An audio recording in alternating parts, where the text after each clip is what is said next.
একজন বোন, তিনি তার পছন্দের পোশাক পরে রাস্তায় বের হয়েছেন।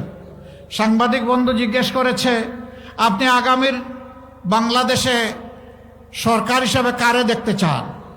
তিনি বলছেন জামাত। কেন? বলে যে জামাত আসলেই দেশটা ঠিক হবে। কয় দেশ তো ঠিক হবে, আপনি কি এই পোশাক পরতে পারবেন? কয় পরবো না। আপনাকে পোশাক বদলাতে হবে, ঠিক আছে বদলাবো। তো জামাতের কোন জিনিস আপনার ভালো লাগে? বলে যে পুরা জামাতই আমার ভালো লাগে। মা বোনদের এই অভিব্যক্তি। এরপরে জিজ্ঞেস করা হচ্ছে যে কেন? বলে যে এখন আমি রাস্তায় বের হতে ভয় পাই।